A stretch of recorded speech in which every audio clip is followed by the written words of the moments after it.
नमस्कार दोस्तों, आज हम आदिकाल के नामकरण से संबंधित जानकारी प्राप्त करेंगे। दोस्तों, हर कवियों ने अलग अलग नाम दिया, आदिकाल को अलग अलग नाम से पुकारा और वो किन नामों से पुकारा है, इसके बारे में आज आपको इस वीडियो के अंतर्गत जानकारी मिलने वाली है। जैसे कि आपको पता ही है, आदिकाल का समय 8वीं शताब्दी से लेकर 14वीं शताब्दी के बीच का माना जाता है, जैसे मैंने पिछले वीडियो में आपको बताया था। तो इसमें आदिकाल का जो नामकरण है उसके विषय में आज हम पूरी जानकारी प्राप्त कर लेते हैं। फर्स्ट है आचार्य रामचंद्र शुक्ल। आचार्य रामचंद्र शुक्ल ने आदिकाल को वीर गाथा काल नाम दिया था। और अगला है रामकुमार वर्मा। रामकुमार वर्मा ने चारण काल या संधिकाल आदिकाल को कहा है, यानी चारण काल या संधिकाल उन्होंने आदिकाल को कहा है। अगला है दोस्तों राहुल सांकृत्यायन। राहुल सांकृत्यायन जी ने सिद्ध सामंत काल आदिकाल को कहा है। ठीक है दोस्तों, सिद्ध सामंत काल नाम किसने दिया था? तो आपको पता होना चाहिए कि राहुल सांकृत्यायन जी ने सिद्ध सामंत काल आदिकाल को कहा था। अगला है डॉक्टर ग्रियर्सन। डॉक्टर ग्रियर्सन ने चारण काल कहा था आदिकाल को। और आचार्य महावीर प्रसाद द्विवेदी जी ने बीज वपन काल इस काल को कहा था। अगला है आचार्य हजारी प्रसाद द्विवेदी जी ने आदिकाल। क्वेश्चन है दोस्तों, अक्सर पेपर में पूछा जाता है आदिकाल का यह नाम किसने दिया था? तो आप कह सकते हैं आचार्य हजारी प्रसाद द्विवेदी जी ने आदिकाल को यह नाम दिया था। अगला है मिश्री बंधु। मिश्री बंधु जी ने भी आरंभिक काल कहा था आदिकाल को। और विश्वनाथ प्रसाद जी ने वीरकाल इस काल को कहा था, आदिकाल को वीरकाल कहा था। आदिकाल का इतिहास 4 रूपों में विभाजित है।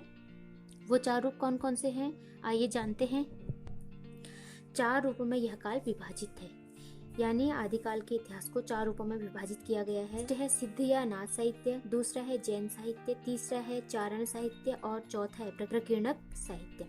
तो दोस्तों, इसमें सिद्ध या नाथ साहित्य को पता होना चाहिए कि सिद्ध साहित्य के अंतर्गत जो ब्रज यानी सिद्धों द्वारा जो साहित्य रचा गया है उसे सिद्ध साहित्य कहा जाता है। धर्म से है, यह भी मैं आपको बता दूं, इसका संबंध बौद्ध धर्म से है।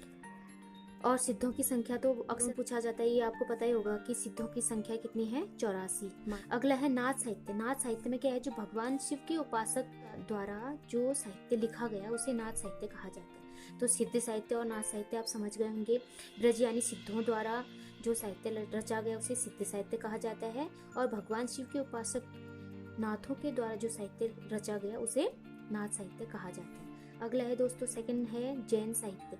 तो जैन साहित्य, जैन कवियों ने जैन धर्म के प्रचार प्रसार हेतु जो साहित्य लिखा उसे जैन साहित्य कहा जाता है। तो उन्होंने जैन धर्म के प्रचार प्रसार उसको आगे बढ़ाने के लिए जिस साहित्य की रचना की उसे जैन साहित्य कहा जाता है।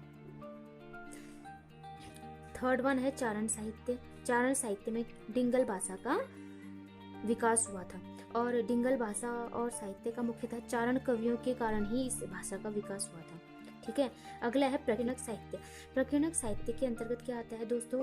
प्रकीर्णक साहित्य के अंतर्गत आता है लोकोक्तियां, मुहावरे, पहेली, कहावत, ये सब प्रकीर्णक साहित्य के अंतर्गत आता है। तो ये था दोस्तों आदिकाल हमने पढ़ा। एक बार मैं आपको रिवीजन करा देती हूँ।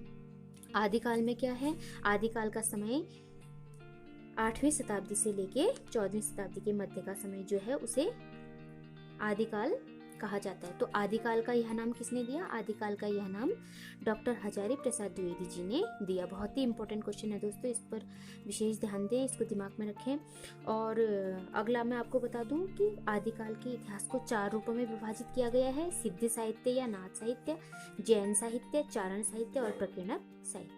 तो ये था दोस्तों आज का वीडियो। पसंद आई तो इसे लाइक करें, कमेंट करें, शेयर करें। अगर आप मेरे चैनल पे नए हैं तो प्लीज़ दोस्तों, अगर आपको कुछ भी नॉलेज इससे प्राप्त हुई हो तो प्लीज़ मेरे चैनल को सब्सक्राइब करें। एक नई वीडियो के साथ, कुछ नई जानकारी के साथ मिलते हैं, तब तक के लिए नमस्कार।